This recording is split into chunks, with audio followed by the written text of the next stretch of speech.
Ndagusuje kandi nguhaye ikaze kuri Ep Media. Nitwa Tiyunsanze.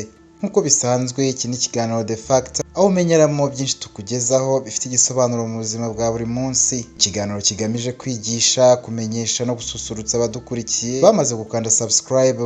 Niba nawe udukurikiye utarabikora kandi subscribe, uraba udushyigikiye kandi ushyigikiye Ep Media, kandi ntuzongera gucikwa n'ibiganiro byacu. Uyu munsi ngiye kukubwira ibintu 15 bitera umuntu kwicuza mu buzima iyo ageze mu zabukuru, cyangwa se ibyo bakunda kuvuga ngo umuntu arashaje. Iyo mu buzima tukiri bato mu myaka tugira amahitamo menshi, nyamara ugasanga rimwe na rimwe bitugendeye neza, ariko niyo umuntu ageze mu myaka yiringaniye tekereza ku mahitamo ye y'ubuto, ariko ntabitindaho, biba akamaramaza. Iyo umaze gusaza cyangwa uri kugeza mu myaka muri za 50, ni byinshi umuntu yicuza, ariko twaguhitiyemo 15 utabura kwicuza mu gihe wabikoze mu buto bwawe.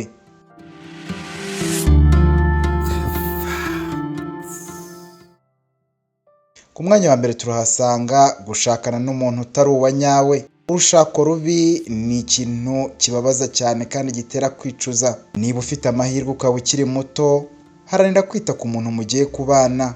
Wikirengagiza ko uwo muntu biba biteganyijwe ko ari we muzabana ubuzima bwawe bwose usigaje hano ku isi. Wikinjira mu byo gushinga urugo bitewe n'ikigare ugenderamo gusa, cyangwa kuri huti ibyo bita pressure. Hitamo kandi ushakane n'umuntu kuko umukunda kandi ubonamo gukunda no kugukunda nawe ubwawe. Uzareka ibyo kugendera ku byo atunze cyangwa izindi mpamvu zidafite aho zihuriye n'urukundo cyangwa n'ukuri kw'impamvu wamukunda. Shakana n'umuntu wawe cyangwa se umuntu wa nyawe. Mbese muri make, shakana n'umukobwa cyangwa umusore w'inshuti yawe cyane. Nakubwiye ko nuwirengagiza iyi ngingo ukabana n'umuntu utari uwa nyawe, ntuzibagirwe ko agahinda azagutera ari akako kanya gusa, ahubwo n'ubuzima bwawe buzaba bwangiritse bwose. Menya ko iyo ushatse umuntu atari uwa nyawe, ibintu ugerageza kubyitwararika ariko bikarushaho kuba bibi cyane. Ukagira icyo bita depression, gutekereza cyane, gutukwa no gukubitwa, kugusebya mu ruhame, guhora ateye ipfunwe nawe, kugusuzugura bikaba kindi yaguca inyuma cyane. Mbese ibi byose biba mu gihe cy'urushako kandi bikaba bikurushaho ku rubyaro rwanyu mwabyaranye. Iyo ukuzemo rero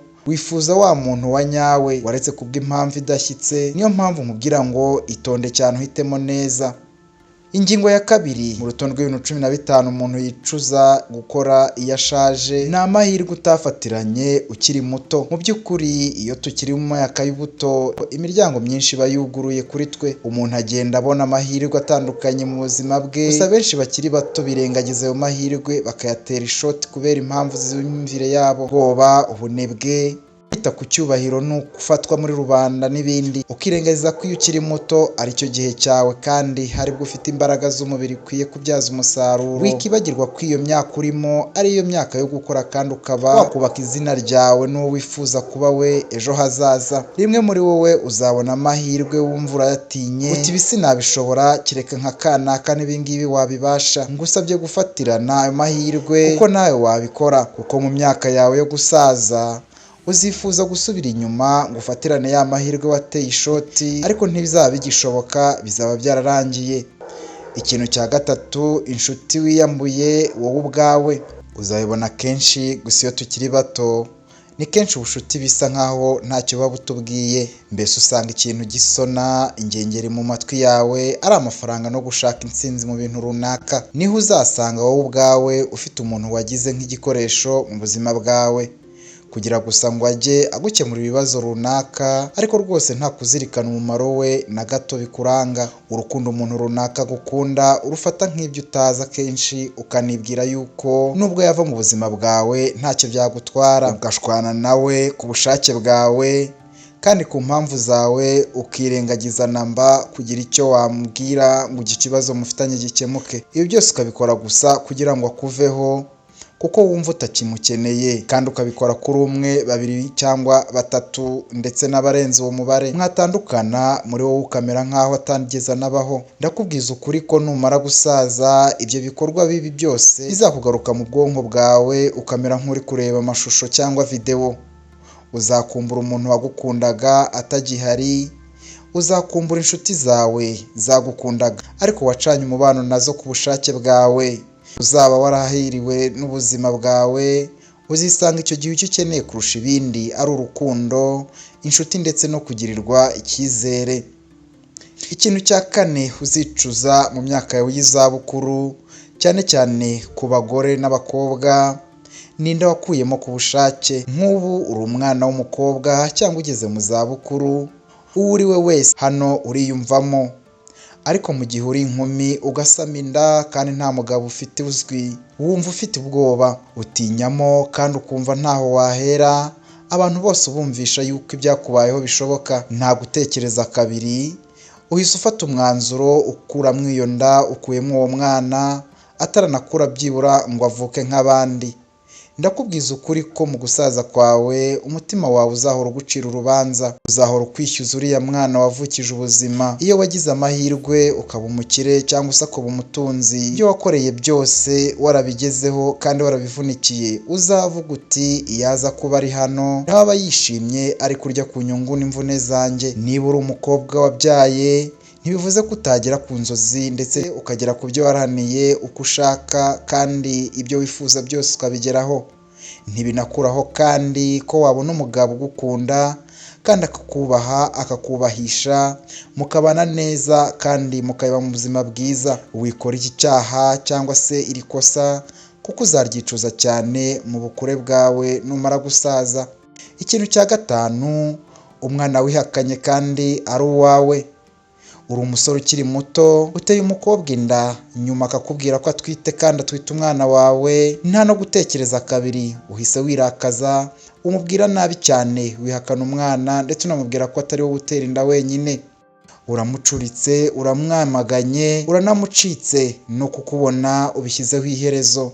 Menya ko uzicuza cyane, uzigaya, uvuga uti iyo nza kwemera urya mwana nkamubera papa wa nyawe. Uzajya urebesha amaso umwana wawe yarakuze, yarabaye umuntu mukuru, maze wifuze kumuvugisha ariko no kumukoraho ubyifuze, wifuze kumukora mu biganza ariko ntibizaba bigishoboka kuko uba waramwihakanye akivuka. Uzicuza kubaho nk'uwapfuye mu maso ye kandi umureba kandi nawe ubwawe ugihumeka. Ikintu cya gatandatu ni ukwisenyera urugo ku bushake. Ukundanye n'umuntu, murashimanye ndetse biba ngombwa ko munashakana kuko agukunda nawe wumva umukunda, ariko nyuma yo kubana hadaciye kabiri kubera ufite amafaranga cyangwa ufite ubwiza n'ubushongore hanze bakwifuza, uhisemo gutangira guca inyuma uwo mwashakanye. Bigenze bityo utangira gutatira ubudahemuka, mbese uba ikigande mu rugo karahava. Ntibigarukiye aho kandi, bigezeho uwo mwashakanye yagusabye kureka izo ngeso mu kubaka kuko aricyo mwahurijwe, yifuza urugo rwiza ariko umubera ibamba urabyanga. Abana batangira kugira agahinda baterwa nawe ndetse n'uwo mwabyaranye. Urugo rugira ubushwange, byose birasandara. Gusa nakubwira ko umunsi umwe utangiye gusaza uzicuza cyane. Uzicuza uburyo wisenyeye ukagambanira uwo mwakundanaga kandi mugashakana mwemeranyijwe kubana ubuziraherezo, maze ugatera hejuru, ugashyira hejuru iby'ubusambanyi butakuzaniye icyiza na kimwe uretse gushyira iherezo ku rugo rwawe rwari rwiza. Icyo gihe nibwo uzasobanukirwa neza igikomere wateye urubyaro rwawe ndetse n'uwo mwashakanye kandi mwanabyaranye abana. Ikintu cya karindwi uzicuza cyane wakoze ukiri mu myaka y'ubuto bwawe, ni Imana wirengagije. Burya umuntu iyo amaze gukura aba yaranyuze muri byinshi byamwigishije ibibera mu isi ndetse no muri ubu buzima. Mu gusaza kwawe uzaba ufite ubwenge kandi uzaba wumva ufite uburambe mu bintu byinshi. Ibyo koko ni nako bizaba bimeze kuko uzaba warize amasomo menshi wagiye unyuramo muri iyi si. Aha niho uhinduka ukabona ko burya Imana ariyo ya nyayo kandi ariyo ya mbere kurusha ibindi byose. Gusa inama nakugira, niba ukiri muto wikiri gutekereza cyangwa se ngo utegereze kugira imyaka yo mu zabukuru muri 40 kugira ngo ubone gutangira kwiyegereza Imana no gushyikirana nayo. Bikora ubu ngubu utazicuza, mbese we haranira kumenya Imana mu myaka yawe y'ubuto bwawe, wubaka ahazaza hawe kandi Imana nayo uyishyire muri byo byose ukora, ikugenda imbere kandi uyishyire imbere. Bizagufasha kurusha kwiruka inyuma y'abayimenye mbere kandi bakayimenya kera. Ikintu cya munani ni umubiri wawe wangije ku bushake. Menya ko muri ubu buzima umuntu agira umubiri umwe gusa. Uwo mubiri wambaye niwo wavukanye kandi niwo uzanasazana. Rero ririya tabi ryinshi unywa, inzoga wiyahuza ndetse n'ibiyobyabwenge uhuta buri munsi utibagiwe n'ibyo kurya bitagize icyo bigufashije ariko ukaba utabyitayeho, ibyo byose gake gake niko bizagenda bigusenya, bigasenya umubiri wawe. Ndetse n'imyaka y'izabukuru indwara z'amayobera zibiturukaho zarabonye indiri mu mubiri wawe, wirirwa ukurya kandi wirirwa ukubabaza, nibwo uzavuga uti iyo nza kurinda umubiri wanjye ibiwangiza nkiri muto, ngakora siporo kandi nkirinda kwijandika mu ngeso mbi. Gusa ahangaha uba warakererewe, nta na kimwe gifite igaruriro. Ikintu cya 9 uzicuza nugikora mu buto bwawe ni igihe wapfushije ubusa. Niba ukiri urubyiruko cyangwa ukiri mu myaka y'ubuto, menya ngo igihe uri kwangiza, tinda ku bibazo udafitiye ibisubizo, utekereza ibintu ugatinya kubikora kandi byaguteza imbere. Wumva ufite ubunebwe kuko wumva ko hari abazabigukorera, wirirwa ujya mu nkundo zidafite icyerekezo n'ibindi. Ibi byose urabikora ugakataza, ariko icyiza nakubwira ni ukuba uri gutakaza igihe cyawe maze ugatanga impamvu zidafite ishingiro, wirengagiza ko mu mutima wawe ubwawe ubizi neza ko ntacyo bimaze ibyo uri gukora. Ukuri ni uko iki gihe uri kwangiza ubu ngubu kidateze kugaruka cyangwa ngo kikugarukire ukundi. Uzabyibuka imyaka yakujyanye, abo munganya imyaka baragusize kure. Ikintu cya 10 ni impano n'inzozi zawe wari ufite ariko ukanga kuzirwanirira. Ese kankubaze, hari impano ufite cyangwa se wiyumvamo ubwirwa ko ufite mu myaka mike ufite? Haba se hari ibintu ukunda gukora ari nabyo bintu ukora neza kurusha ibindi? Ibyo rero nibyo mpano yawe. Iyo niyo mpano wahawe n'Imana. Kora uko ushoboye uyikuze kandi uyibyaze umusaruro. Ndabizi hari byinshi bizaguca intege wumve wabivamo, ariko ibingibi ntibigatuma uva ku bintu. Wowe komeza uhatane, ntukave ku nzozi zawe wowe wifuza kuba we. Ntuzabivemo kandi ntugacike intege. Nubivamo ugacika intege, numara gusaza uri mu myaka y'izabukuru, ibintu byose uri kureba ukuntu byagusize, nibwo uzareba bagenzi bawe, abo mwari muhuje inzozi n'imitekerereze mu myaka yanyu mukiri batoya, bo bazaba barabigezeho, maze ukitekerezaho uvuga uti uriya yakabaye ari njyewe iyo nza gukomeza inzozi zanjye nkateza imbere impano yanjye. Hatana rero ku mwuga ukunda kandi ubona ushoboye, abantu be kugushuka ngo wige isomo udakunda. Iga ibyo ukunda kandi ntugate igihe ko bitari ibyawe, utanigeze wifuza kuzabamo ubuzima bwawe.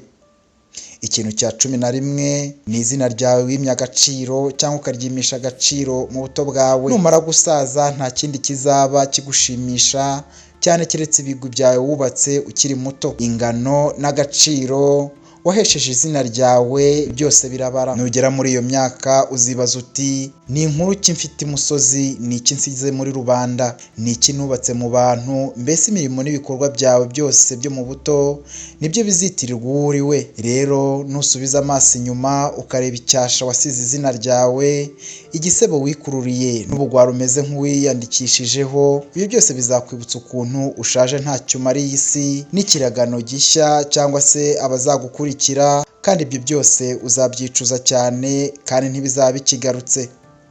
Ikintu cya 12 ni ubutunzi wasesaguye nkana.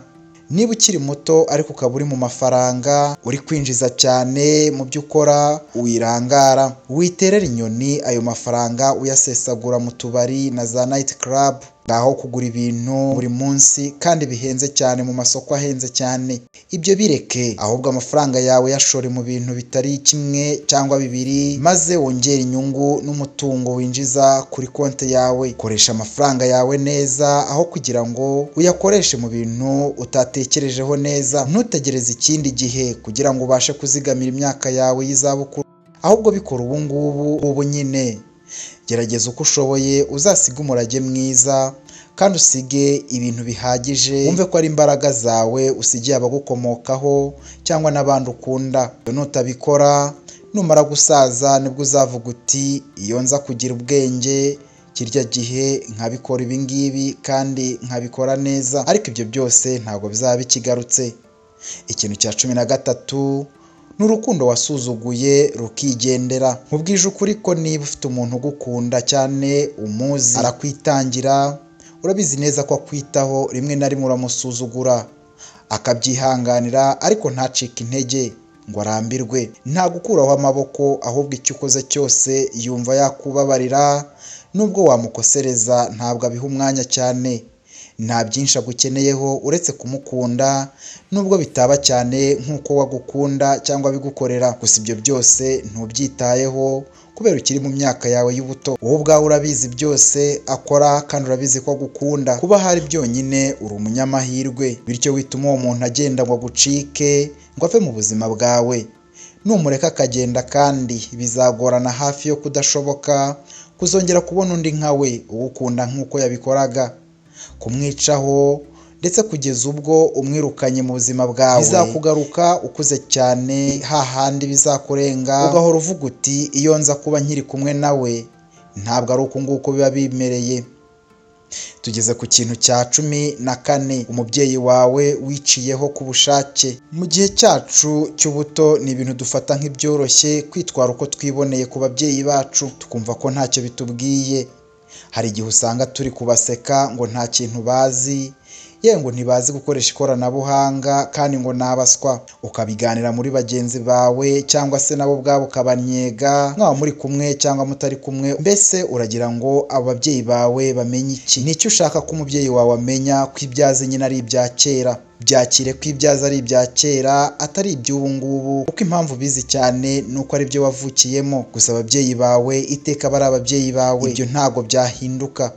Wabyanga wabyemera, ntufite kubasuzugura ngo ubone ko ntacyo bari cyo mu maso yawe. Witandukanyije nabo ndetse muri wowe babaye umutwaro, babaye ikibazo mu mitekerereze yawe. Nubwo mwashwana, menya ko bibaho, ujye wihutira kwiyunga nabo kandi wiyunge n'umubyeyi wawe hakiri kare, kuko ejo wabona yitabye Imana nk'ibigutunguye kandi ntabwo wasubiza icyo gihe inyuma. Ntubyirengagiza byose ukumva ntacyo bikubwiye, mu gusaza kwawe nibwo uzumva neza impamvu umubyeyi wawe yahoraga ashaka kukwiyegereza, ashaka kuba hafi nubwo wabyanze. Nibwo uzumva neza uburyo byari iby'agaciro n'ibyishimo kuri we, ariko ukabitera ishoti ukabimwima ku bushake. 5, uzicuza mu gihe wabikoze ukiri muto. Iki ngiki nabo wanze gufasha cyangwa ukabimisha amahirwe kandi wari ubishoboye. Iyo umuntu ari gusaza nibwo agenda abona ko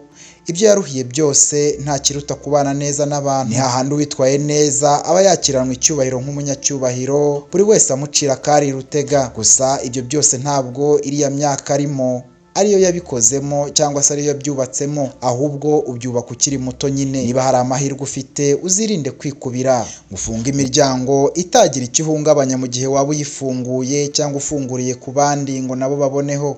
Ntukabe wa muntu batasaba amazi, ahubwo ujye uharanira ko umukuru n'umuto wese yakwisangaho, ko numara gusaza ntawe uzagufasha icyakunaniye kuko utakibashije, ahubwo bazatera ishoti ibyo wenda gukoraho byose, bityo urugendo rwawe ruzaba rurerure cyane kandi ruzaba rwuzuyemo agahinda kenshi, kuko imyaka uzaba urimo ntacyo uzaba ukibikozeho. Igihe nyine kizaba cyaraguciyeho, cyaragusize inyuma, bizaba byararangiye. We twabanye hano ndagushimiye cyane, dushyigikire ukana subscribe kuri Yep TV Rwanda cyangwa Yep Media, urabukoze cyane. Njye nitwa Tiyunsanze, naho akagaruka.